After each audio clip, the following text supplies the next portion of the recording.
हेम नारायण तिवारी द्वारा की गई प्रेस वार्ता कर जल्द से जल्द कार्यवाही की मांग की गई। हेम नारायण द्वारा जल्द से जल्द कार्यवाही की मांग की।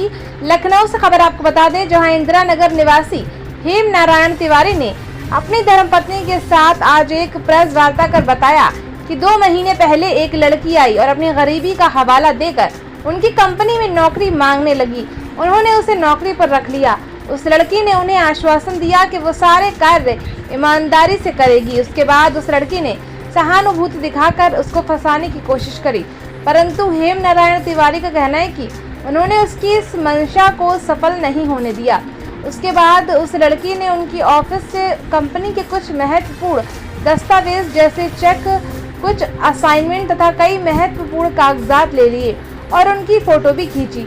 जब उसने कंपनी की सारी चीजें ले ली, उसके बाद वो उनको जल्द सैलरी देने का दबाव बनाने लगी, जबकि उन्होंने कहा कि बीच में सैलरी दी जाती है। उसके ज़्यादा दबाव बनाने पर उन्होंने उसको कुछ रकम दी। उसके बाद जिस लड़की को नौकरी पर रखा था, उसके कैबिन में गए तो हेम नारायण तिवारी ने बताया कि उस कैबिन से 2 लैपटॉप, कंपनी का मोबाइल और 1,20,000 रुपये कैश और बहुत सारे कंपनी की ज़रूरी दस्तावेज गायब थे। तब उन्होंने उसको ये सूचना दी और कहा कि ऑफिस आकर ये सब चीज़ें वापस दे दो और अपनी बची हुई तनख्वाह भी ले लो। उसके बाद वो उनको धमकी देने लगी कि उसके पास कई महत्वपूर्ण दस्तावेज हैं जिनसे वो उनके कारोबार को बर्बाद कर देगी और उनकी सामाजिक प्रतिष्ठा को धूमिल कर देगी। नारायण तिवारी के अनुसार उन्होंने कई बार उससे कहा कि ऑफिस का सामान और मोबाइल वापस कर दो, परंतु उसने सामान और मोबाइल से वापस नहीं किया। लेकिन उस लड़की ने उनकी फर्जी और भ्रामक खबरें इनके ऊपर और इनकी कंपनी के ऊपर आरोप लगाते हुए बनाकर इनके दस्तावेजों में जो भी नंबर थे उन लोगों को फॉरवर्ड कर दी और कई ग्रुपों में डाल दी, जिस पर हेम नारायण तिवारी ने कार्रवाई करते हुए एक तहरीर अपनी चौकी पर दी और कई अन्य जगह दी। इस सिलसिले में उन्होंने अपनी धर्मपत्नी के साथ एक प्रेस वार्ता आयोजित कर सभी को सूचना करी कि वो लड़की इनको सामाजिक, आर्थिक और मानसिक रूप से प्रताड़ित कर ब्लैकमेल कर रही है और धमकियां दे रही है। इस पर उनकी धर्मपत्नी ने भी कहा कि इस पर जल्द से जल्द कार्रवाई होनी चाहिए। इसके लिए उन्होंने शासन प्रशासन से गुहार लगाई है इस लड़की के खिलाफ जल्द से जल्द कार्रवाई की जाए, जिससे कि वो इनको और अन्य किसी व्यक्ति को अपने जाल में फंसाकर ब्लैकमेलिंग का कारोबार ना कर सके। लखनऊ से ब्यूरो रिपोर्ट।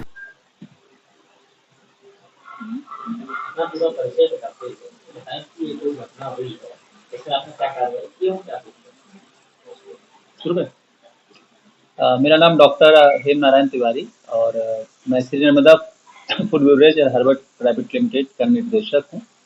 हमारे साथ कंपनी में और भी निर्देशक हैं। हमारी पत्नी भी इस कंपनी में डायरेक्टर हैं और हमारे और अन्य डायरेक्टर हैं।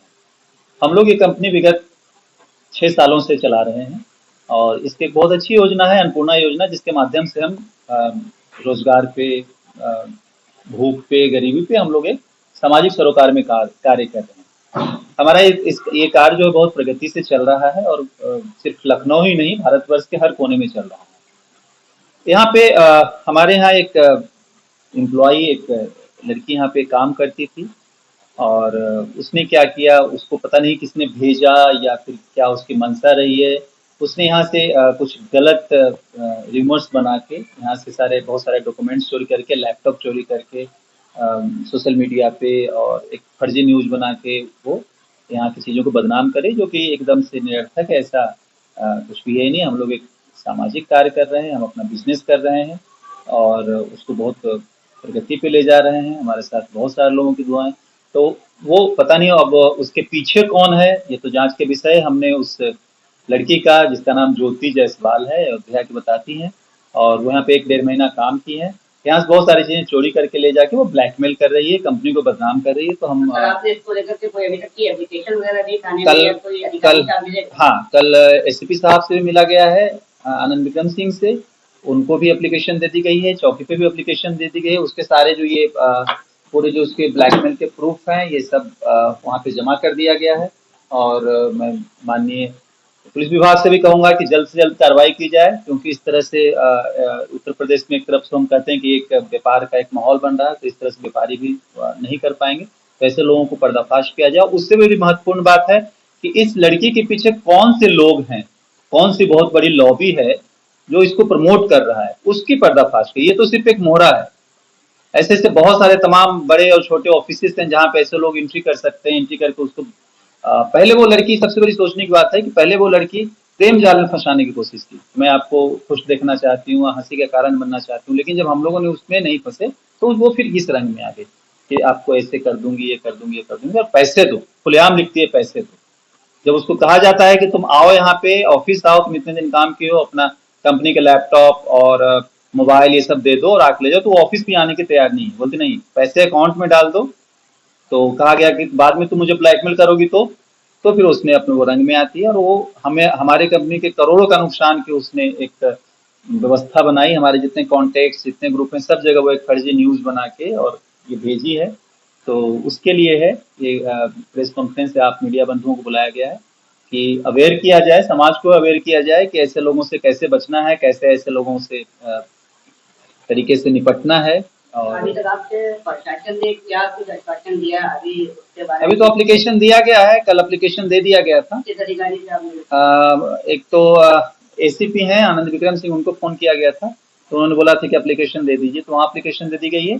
और एक मुंसिपली ये अरबिंदो पार्क जो हमारी चौकी पड़ती है, वहाँ भी हमने तत्काल, अरबिंदो चौकी, तो तत्काल वहाँ पे भी एप्लीकेशन दे दी गई है कि इस तरह की चीजों को रोका जाए, क्योंकि आज के डेट में सोशल मीडिया से उस लड़की ने, ज्योति जायसवाल ने फोटो निकाल के और कम से कम हमारे हजारों कॉन्टेक्ट को भेजी है। और अगर और वो पैसे का मतलब बार बार बार्गेनिंग कर रही है कि हमें इतने पैसे दो तो मैं नहीं भेजूंगी, और तो मैंने बोला कि ठीक है आप भेज दो, हम जब निर्दोष हैं तो क्या ऐसा हो सकता है, तो ये है। तो उसके तह तक जाना, आप पत्रकार बंधुओं से निवेदन है कि इसको तह तक जाई जाए, ऐसे लोगों की खोजबीन की जाए, खोज खबर की जाए और सजा दिलाई जाए कि आप किसी की इमेज या किसी की प्रतिष्ठा से। आरोप लगाया कि आपके ऑफिस से कुछ डॉक्यूमेंटेशन भी गायब है सामान के अलावा, डॉक्यूमेंटेशन में क्या-क्या? डॉक्यूमेंटेशन में हमारे बहुत सारे चेक गायब है, हमारे एग्रीमेंट्स गायब है, उस लड़की ने अपनी ज्वाइनिंग लेटर, अपने से रिलेटेड सारी चीजें यहाँ से गायब है, क्योंकि वो एचआर थी तो वो सारा कुछ एचआर बन के आई थी, वो सारा कुछ यहाँ हैंडल करती थी। तो हमारे ऑफिस की हमारी मार्केटिंग हेड है, जब ये बोली कि सर यहाँ तो कोई डॉक्यूमेंट्स ही नहीं, प्रियंका जी, तो जब हम लोगों ने तब देखी इन्हीं का लैपटॉप, इन्हीं को लैपटॉप जो दिए गए थे, इनका लैपटॉप गायब है। उन्होंने बोला कि सर मेरी तो लैपटॉप ही नहीं है। 2 लैपटॉप, मोबाइल, कितने महीने काम किया है? 1.5 महीना यहाँ पे काम 1.5 महीना काम किया। किया। मैडम एक सवाल आपसे कि जब यहाँ वर्क करती थी तो उसके बाद किसी तरीके का ऐसा कोई आपके पास मैसेज कॉल या कुछ उसने आरोप इनके ऊपर लगाया कि हमारे साथ इस तरह से हो रहा है, परेशान कर रहे हैं? मैसेज कॉल तो ऐसा कुछ भी नहीं था, बट ये है कि कुछ भी नीचे बातें होती थी तो कभी किसी चीज को लेके इनसे पूछना होता था, अगर इनकी तरफ से कोई जवाब नहीं होता था तो मेरे को डायरेक्ट कॉल करती थी कि मैम सर की तरीके से कोई रिस्पॉन्स नहीं है, और वहाँ पे जिसको नया स्टाफ रखा गया है तो उनका बोलना होता है बीच में। तो इस तरीके से तो ये चीजें जो है लोगों में मिसअंडरस्टैंडिंग पैदा करने वाली चीजें होती है ना। मतलब उसका मेन मोटिव ये होता था कि इनसे कुछ बोला, मेरे से कुछ बोलना। हस्बैंड वाइफ के रिलेशन में भी थोड़ा सा मतलब डिफरेंशिएट की कोशिश की, लेकिन उससे कुछ नहीं हुआ। और वो अभी भी रिकॉर्डिंग्स मेरे पास में है, जो मेरे से कॉल करती थी वो सारी रिकॉर्डिंग मेरे पास अवेलेबल है।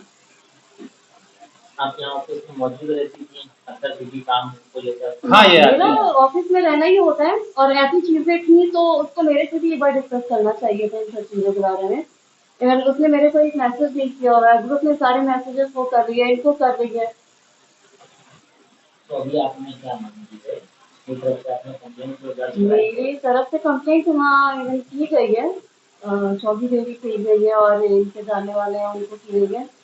तो अब आप लोगों से यही रिक्वेस्ट है कि थोड़ा सा आप लोग अपनी तरफ से कोऑपरेट करें इस चीज़ों को, और ऐसे लोगों को सजा दिलवाई दे ताकि ये आगे और नया स्टेप ना उठा सकें। अगर इसकी गहनता से जांच हो पूरी तरह की, ये क्या सच है क्या? इसमें बहुत सारे कुछ सोशल वर्कर्स निकलेंगे जो यहाँ पे एसोसिएट हैं, जिनकी मंशा पूरी नहीं हुई है, तो अगर इसकी जांच की जाएगी तो वो भी पर्दाफाश होगा। ऐसे जांच होती है तो आपको किसी तरह की कोई परेशानी नहीं, हम कह रहे हैं कि इसकी जांच की जाए, और जो इसके पीछे लोग हैं, कुछ हैं यहाँ तथाकथित, उसका नाम मैं नहीं लेना चाहूंगा, सोशल वर्कर अपने आप को बोलते हैं, ये उनका प्रीपेड प्लान है आगे बढ़ने से रोकने के लिए, उसको ये तो एक मोहरा बनाई गई है, तो इसकी उचित जांच की जाए, और वो जो इसके पीछे जो हाथ है उसका पर्दाफाश किया जाए, ये आप लोग के माध्यम से मैं चाहता हूँ।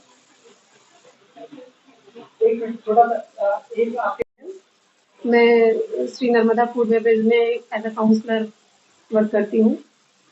मैं जब से यहाँ आई थी तब से यहाँ पे ज्योति मैडम थी और उनका बिहेवियर थोड़ा सा अप डाउन ऐसा रहता ही था। मुझसे भी कभी कदार उनका ऐसे ही होता था कि ये एम्प्लॉय ये कर रहा है वो कर रहा है, तो मैं उससे उन चीज़ों को टाल देती थी। और जैसे यहाँ पर जो एज ए HR वो थी, अदर जो एम्प्लॉयज़ थे उनके साथ भी उनका बिहेवियर ठीक नहीं था। इवन अगर कुछ बात करने के लिए कुछ भी होता था, जाना होता था, तो हमें अकेले बात करनी है, ऐसे करनी है, या अग्रेसिव हो जाना थोड़ा बहुत। सारा अमाउंट जो है उनके HR के पास जनरली एडमिन के खर्चों का होता है।